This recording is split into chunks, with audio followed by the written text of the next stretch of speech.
ప్రభువు పేరట మీ అందరికీ శుభాభివందనములు. ఈరోజు మన అనుదిన వాక్య ధ్యానమైన ఎడారిలో సెలయేర్లలోని వాక్యము. నీ నిమిత్తము నీవు గొప్ప వాటిని వెతుకుచున్నావా? వెతకవద్దు.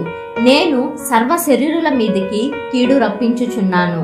అయితే నీవు వెళ్ళు స్థలములన్నింటిలో దోపుడు సొమ్ము దొరికినట్టుగా నీ ప్రాణమును నీకిచ్చుచున్నాను. ఇర్మియా గ్రంథం 45వ అధ్యాయం 5వ వచనం. ఇది కష్ట సమయాల్లో ఊరటనిచ్చే వాగ్దానం. విపరీతమైన ఒత్తిడులకు లోనయ్యే సమయంలో ప్రాణాధారమైన వాగ్దానం. దోపుడు సొమ్ము దొరికినట్టుగా దొరికే ప్రాణం.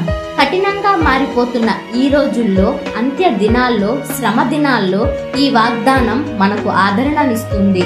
దోపుడు సొమ్ము దొరికినట్టుగా ప్రాణం దొరకడం అంటే ఏమిటి?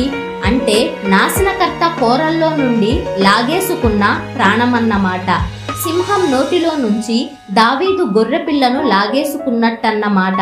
యుద్ధధ్వని బొత్తిగా ఆగిపోతుందని కాదు గాని, యుద్ధరంగంలో మనకు ఒక ఉన్నత స్థలం, తుఫానులో ఒక చిన్న సంరక్షణ, శత్రుదేశంలో ఒక కోట, అస్తమానము మనపై పీడనాలున్న మన ప్రాణం మాత్రం నిలిచి ఉండడం. పౌలు జీవితం మీద విరక్తి కలిగేటంతగా బాధలు పొందినా బాగుపడ్డాడు. ముళ్ళు ఇంకా ఉన్నప్పటికీ క్రీస్తు శక్తి అతనిలో ఉండి, క్రీస్తు కృప అతనికి సరిపోయింది. దేవా, దోపుడు సొమ్ము దొరికినట్టుగా నా ప్రాణాన్ని ఇవ్వు. కష్ట సమయాల్లో నేను విజయవంతంగా నిలబడేలా సహాయం చెయ్యి. ఆపదల నుండి విడుదల కోసం ప్రార్థిస్తుంటాము. ఇలా జరుగుతుందని నమ్ముతాం కూడా. కానీ ఆపదలున్నప్పటికీ మనలను దేవుడు దేనికి ఉద్దేశించాడో అలా కావాలని ప్రార్థించం.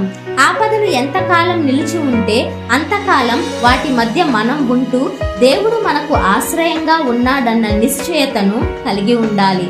40 పగళ్ళు రాత్రుళ్ళు యేసు ప్రభువు సైతానుతో అడవిలో ఉన్నాడు. ఇలాంటి ప్రత్యేకమైన శోధన సమయములో ఆయనకున్న మానవ ప్రవృత్తి ఆకలి దప్పుల మూలంగా ఇంకా నీరసమైపోయింది. అగ్నిగుండం 7 అంతల ఎక్కువ వేడితో మండింది. కానీ హెబ్రీ యువకులు 3 కొంతసేపు ఆ మంటల్లో ఉన్నారు. ఆ రాత్రి దానియేలు సింహాల మధ్య కూర్చున్నాడు. ఆ గుంటలో నుండి అతన్ని బయటికి తీసినప్పుడు అతని శరీరంపై ఏ గాయమూ లేదు. ఎందుకంటే తన దేవుని మీద అతడు నమ్మకముంచాడు.